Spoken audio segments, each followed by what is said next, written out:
Hey guys, Jelena Jensen here with your favorite baldy, Limpy, welcoming you to this week's free MMORPG weekly news.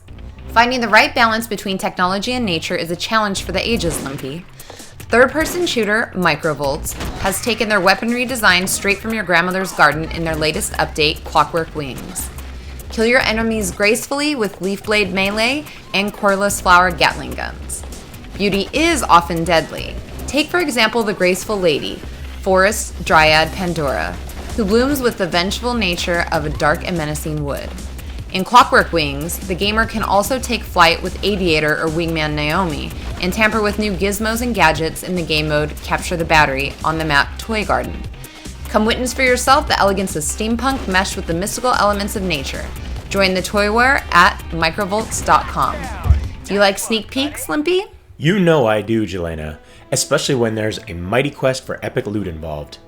Ubisoft will host a series of open house events throughout the summer for its latest free-to-play title, The Mighty Quest for Epic Loot, allowing players the chance to experience the game firsthand. Players can sign up now for the first event taking place July 2nd to July 5th. Each open house gives players a chance to play as Sir Painhammer or Black-Eye Bogart as they build mighty castles to protect their precious treasure hoard. Painhammer and Bogart aren't satisfied with protecting their own loot though, as they're greedy mother flippers hell-bent on ransacking everyone else's castle too. A player's progress is saved to apply to future open houses, and there are opportunities to gain permanent access to the closed beta as well. Now for those who are wondering when Mighty Quest for Epic Loot will launch, that's later this year. Now Jelena, can you give us a few details about the latest on Mu Rebirth? Sure, Limpy, Mu Rebirth, the thrilling new adaptation of the full 3D fantasy RPG Mu Online. It's entering closed beta testing on Wednesday, July 3rd. Fans of Mu Online won't be disappointed, as Mu Rebirth is based on the classic gaming style of its predecessor. But there are also 3 exciting new components that definitely classify this game as reborn. Players can now level up to 400 in just 1 to 2 hours. After reaching level 400, players can strengthen their characters through the new Rebirth feature, allowing players to start back at level 1 to accumulate more points while their stats remain the same. There's also a wide range of weapons and armor that can be redeemed in the item shop with free game cash. And to celebrate, WebZen will host a massive global PvP tournament for cash prizes. Cash prizes are always a good thing, don't you agree, Limpy? I for one would certainly not complain about a cash prize.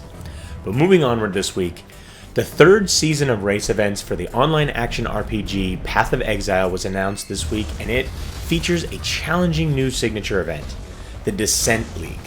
There will be 50 Descent events over the next 6 weeks, all separate from the main game, with different characters and varying goals to test each player's skills.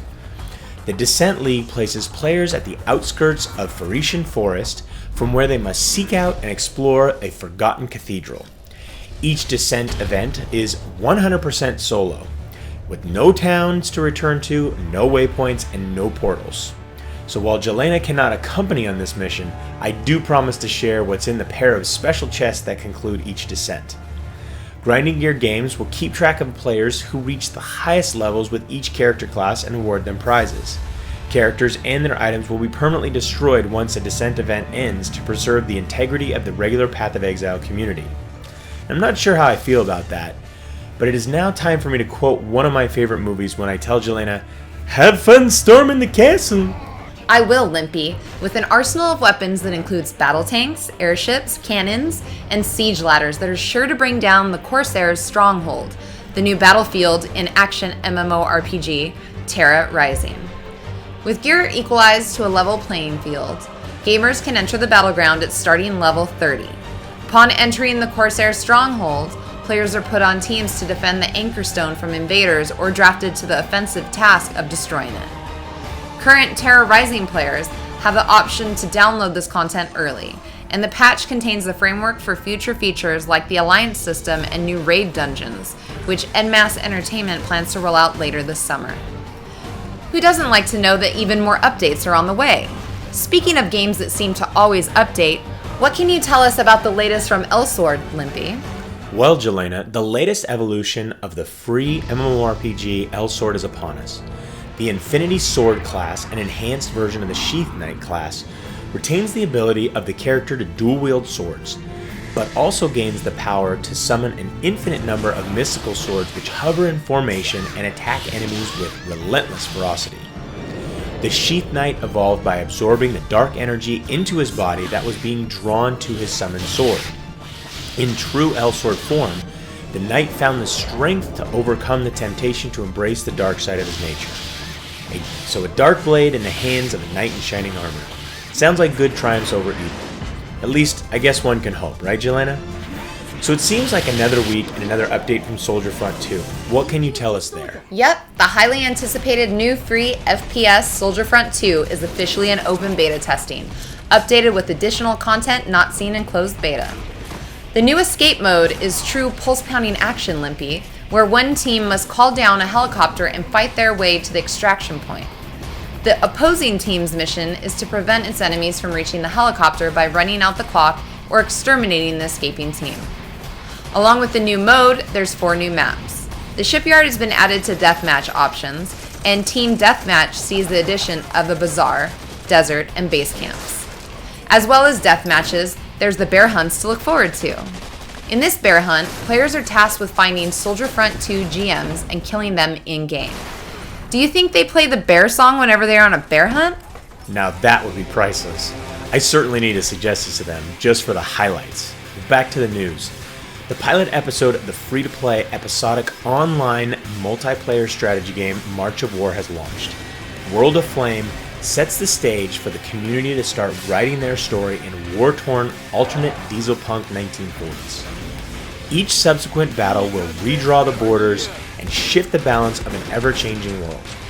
A commitment has been made to releasing new episodes each month, which will be heavily directed by the community, as players are invited to submit ideas and vote for content.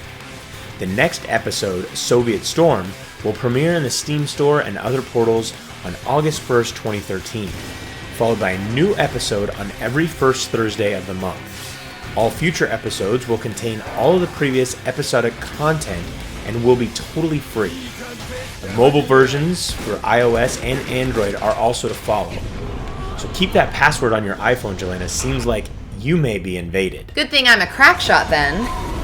Moving on. Age of Wushu's first North American expansion, Legends of Mount Hua, is coming soon to innovate and invigorate the MMORPG. The Marshall Brothers system will enable an inexperienced player to form a symbiotic relationship with a more seasoned veteran. It's like the buddy system of the gaming world. The relationship will grant the younger brother a rapid increase in power, while the elder brother receives reward boxes when his apprentice's skills increases. This quid pro quo helps players as individuals while encouraging participation in the community. One can never have too many brothers, though the Snail Games development team will implement a limit on how many relationships can be formed at any one time. Limpy, as we wrap up, what can you tell us about the next chapter of the free MMORPG, the Aurora world? Well, Jelena, nations will always collide as they try to settle the age-old argument of which country is most skilled and powerful in this epic all-out player PvP battle.